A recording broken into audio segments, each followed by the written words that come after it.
The Chicago Bulls head to Charlotte today to face the young, scrappy Charlotte Hornets, a team that's won their last 3 games in a row. PJ Washington has been outright balling.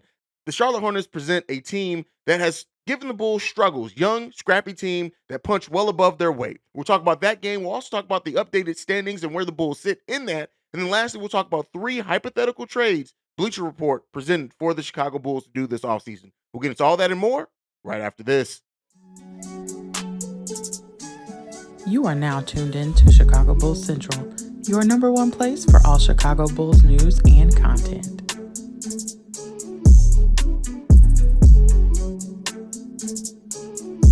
All right, Bulls fans, welcome to another episode of Chicago Bulls Central, your number one spot for everything Chicago Bulls related. Right off the top, if you want to follow me, you can do so at CEO Haize. That's CEO Haize.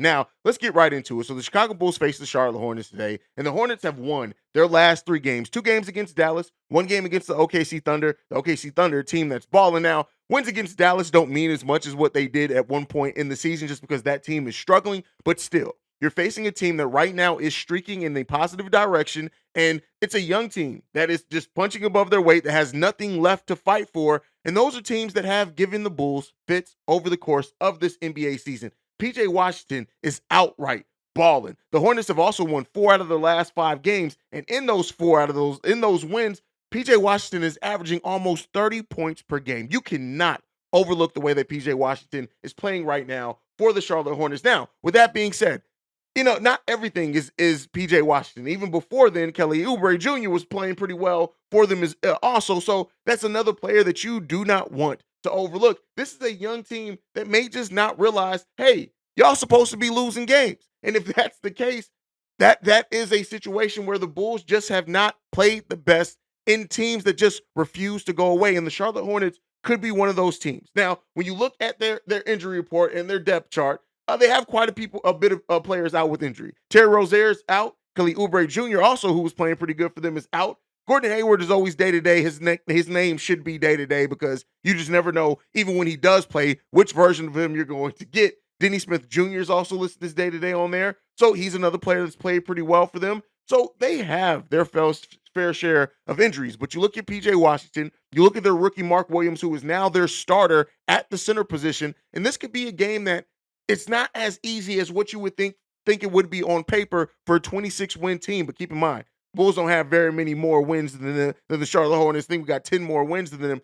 But you want to come into this game and you want to understand that you cannot allow these young players to start going off and build confidence over the course of the game. If you let them get in rhythm, if you let them start shooting, if you let them feel like, hey, we're about to beat this Bulls team, the game can get away from you quick and fast and in a hurry. So the Bulls cannot do that. You have to come in with your defense. And can you stop PJ Washington? Can you stop PJ Washington from completely lighting you up? This is going to be one of those matches that if Billy Donovan does go with the small lineup in Alex Caruso, who, by the way, Caruso, Drummond, and Javonte Green all listed as questionable for this game. But if we do have that small lineup in, and you have Alex Caruso playing the 4, and he's guarding PJ Washington, this may be one of those games. While PJ Washington isn't the tallest player, but he does have considerable length over Alex Caruso. PJ Washington, 6'7", 230 pounds. This lines up to be a game in which Patrick Williams should and probably will start if Alex Caruso is not healthy. But if Alex Caruso is ready to go,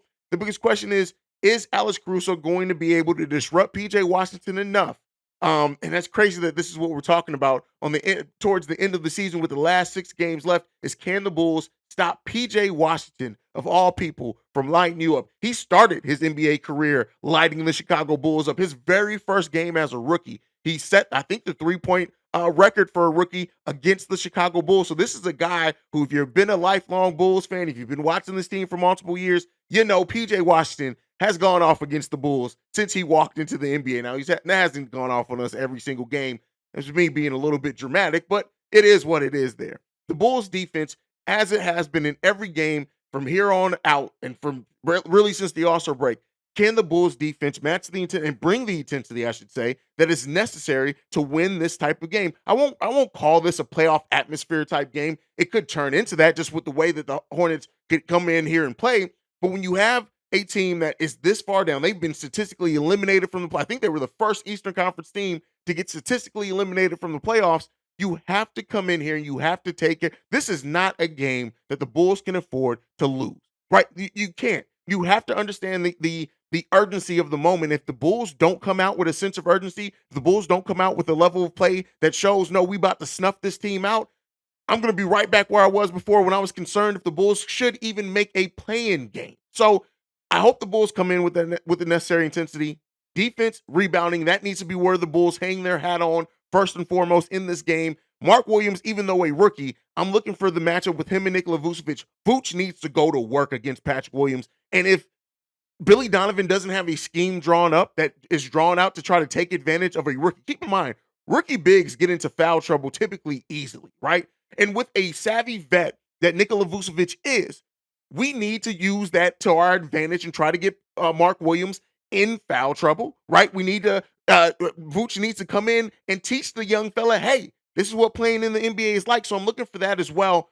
We need to rebound as a team. We need to limit the turnovers because this is a team that's going to try to get out and run on you. They're going to shoot a lot of threes as well.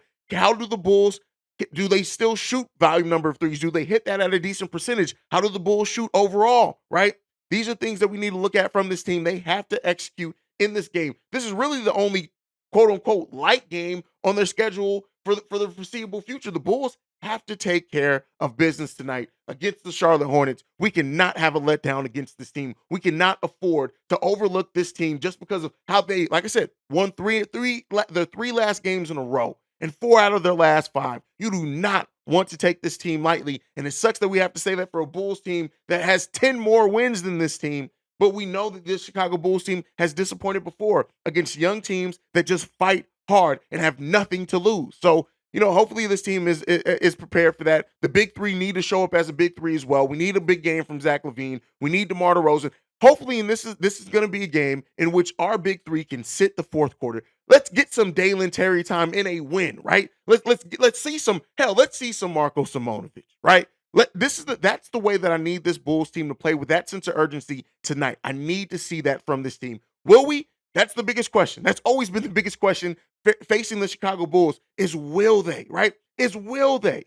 And so, I want to see this team come in. They need to execute. We need to put this team away. We have more than enough to come into Charlotte to face this team, to execute, and to go sit down, man. Go sit down and get ready for Memphis on Sunday. That's what we need to get. That's what we need to do because the next 4 games after that, basically to end the season, are all tough games, and the Bulls need to be locked in for that. We're in the final 6 stretch of the season. And where we sit right now, with 6 games left, when you look at the standings, the Bulls right now still have a 2-game advantage over the Washington Wizards, which is the team below us at that 11 seed. We have a 3.5-game advantage. 2.5-game advantage over the Indiana Pacers, who sit below us as well. No, I was correct. It is a 3.5-game lead over the Indiana Pacers. So the Bulls just need to keep winning to keep the teams below them from leapfrogging them into the play-in. I've said it. I feel pretty confident about the Bulls' chances to make the play-in just because of the math of it. And when you look at the Bulls' schedule, I do think so. But when you look at the Washington Wizards, they've been 3-7 in their last 10. The Pacers also 3-7 in their last 10. The Bulls are 6-4.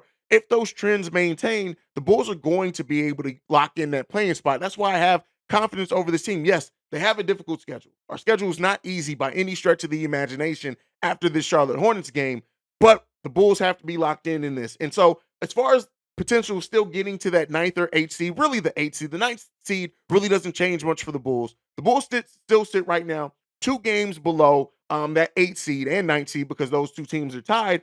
And with real estate running out to really try to leapfrog them. The Toronto Raptors have won 3 games in a row. The Atlanta Hawks won their last game, but they're 5-5 in their last 10.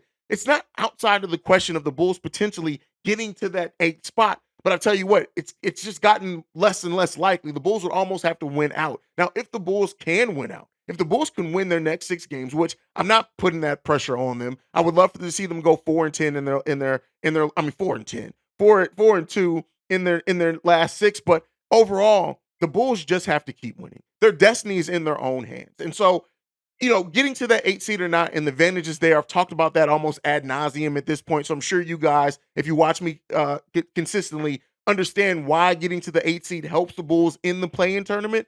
But outside of that, like I've said, regardless of wherever you sit, you lost the opportunity to really pick your spot, pick your opponent, anything like that. And it really has nothing to do with picking the first round opponent, because either way, it's the fire of the frying pan for the Chicago Bulls when it comes to the first round of the playoffs.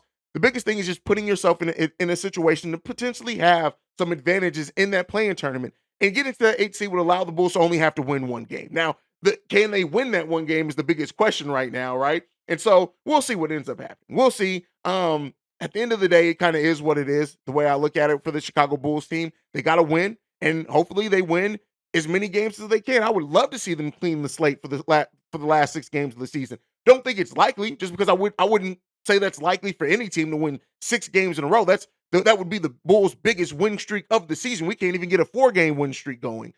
So, we'll see what happens in the standings, but I do think the Bulls have enough of a buffer. They got to, of course, keep winning, but I think they have enough of a buffer where they're going to get in that playing spot. And we'll talk about, what that might mean and might look like once we get to that point, because, hey, I know some Bulls fans have the thought and have the thing of, why are we even fighting for a playing spot? Let's increase those lottery chances, which at this point, the Bulls are highly unlikely to keep that top 4 pick. But even if they make it into the lottery, into the play-in and lose the play-in tournament and don't advance to the playoffs, they're still in the lottery. So, we'll see what happens with that. I don't necessarily have the biggest hopes when it comes to getting a top 4 pick and the lottery working out for us. But hey, weirder things have happened, and we'll see. Now, before we go, I do want to talk about 3 hypothetical trades that Bleacher Report presented for the Chicago Bulls to get it to be a contender next season. I disagree that any of these trades make the Chicago Bulls a contender. I actually think a lot of these actually hurt the Bulls more than help them in the long run, and financially, and in the cap space thing. But hey, we'll talk about it. I want to see how you guys feel about it. So the first one that Bleacher Report presented was sign and trade Ayo Dosunmu, Andre Drummond, and a protected first-round pick to New York for Mitchell Robinson. Now, here's what I'll say with it. In a vacuum, I don't necessarily like this trade, because you're giving up a first-round pick and a young player in Ayo Dosunmu, who, yes, has had a disappointing sophomore season, for a player in Mitchell Robinson who, yes, defensively, rebounding-wise, has been really good. But the Knicks don't even play, right? And the Knicks are a team that have been better than the Chicago Bulls. So I look at that and I'm like, okay, we're giving up a first in that case, and we're giving up Ayo and Drummond, who, we don't even know if we'll have Drummond to trade because he has that player option. But overall, I guess I would like this trade more if Vooch does walk away. If Vooch is just not re-signing with the Chicago Bulls, and they do this to get a starting caliber center in here, albeit one that is way more limited offensively, and you really do have to make some changes to that offensive scheme and probably the players that we have out there at that point. But if you're doing this because Nikola Vucevic goes, I can kind of understand it. I do think that I would rather go after Jakob Poeltl on the free agent market, as you guys know, but I don't like this trade. I don't love this trade. I don't necessarily hate it either. It's just one of those trades that it would have to come via other trades and other moves happening as well. This trade in a vacuum doesn't get the Bulls any closer to me at all. So, we'll see. And I know a lot of Bulls fans are down right now on Ayo Dosunmu, and they may very well look at that and be like, hey, let's get Ayo off the books, and Drummond, we haven't really used him. The protection on the first round pick too. Considering how this protection in this case did not work for the Chicago Bulls in this year's trade, I would be interested to see what that protection is. If the Bulls gave it protected and it was lottery protected, okay, I would even so far as go make it top 18 protected. That way, if you barely miss out on the playoffs and play in, you still keep that pick. That's kind of me. But again, let me know what you guys think on that one. This next trade up, this is the biggest blockbuster that really does change the Chicago Bulls overall. The next trade that they presented was Lonzo Ball, Patrick Williams, Kobe White, Dalen Terry, and 3 first-round picks to Portland for Damian Lillard. Now, here's the thing, right? Kobe White, player that's very much increased. Dalen Terry, we don't even know what we have in Dalen Terry yet. Patrick Williams, Lonzo Ball, right? Would they even take Lonzo Ball? They could then file for the career-ending injury exception, I guess, and get out of that contract. They wouldn't be maybe emotionally tied to him, maybe like AK and Eversley are. So maybe there's that. But this is this is not a deal that I see happening at all. I don't see AK is not going to give up on Patrick Williams, and I definitely think he's not going to give up on Dalen Terry without really seeing what Dalen Terry is yet on an NBA floor. So while I would love Dame to come to this team, I just don't see this deal being a realistic one, even though I do think it'll take a package almost like this to get rid of Dame, unless the Portland Trailblazers is just like, hey, moving off from Dame, it makes us worse. We'll increase our own picks, take off the protection off our picks as well, Chicago Bulls. Maybe then you can walk away with not giving up as much, but I don't see this deal being a realistic one at all. I do think this is being one of those pie in the sky deals, but hey, you guys can let me know what you think on that one down below. This next one up, Patrick Williams, Kobe White, and a future first to the Toronto Raptors for OG Anunoby. Now, this is a move that I think that a lot of Bulls fans would be for. I know a lot of Bulls fans are down on Patrick Williams, and I understand so because of his own play. But OG, you bring in OG, what are you going to move him to the 3? Because you're not giving up Zach LaVine in this deal, so he's still your 2. But when you look at OG, he brings you a two-way player that also averages basically 17 points per game, 5 rebounds, almost two assists per game on 47% shooting overall from the field. Not really a super huge threat to stretch the floor, but he does shoot way more threes than DeMar DeRozan, for example. He averages a 38% this season. He's averaging 38% on 3, taking 5.5 3-pointers per game. So that really does help the Chicago Bulls offense. You also get a long, athletic player on that wing. And knowing Billy Donovan, will probably play him at the power forward. But it is what it is. There, I don't hate this trade either. What that future first is. But giving up Kobe and Patrick Williams, you better hope OG comes in and he meshes well with Zach LaVine. And at that point, do you then move DeMar and maybe move DeMar for a point, move DeMar for a power forward? Do you move DeMar for something like that? That's one of the questions there as well. But I like that you're not giving up Dalen Terry. I like that you can potentially keep some youth in Io DeSumo.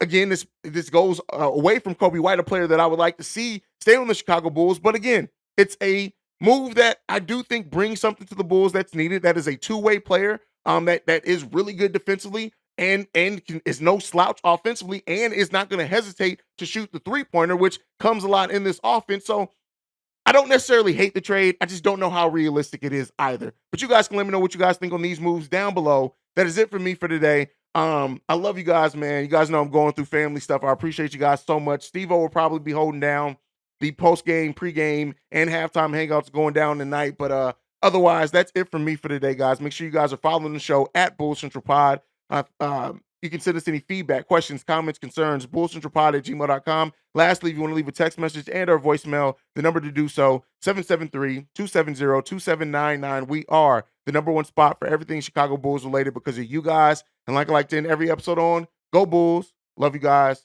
See red if you can, y'all. Peace. This has been a presentation of the Break Media.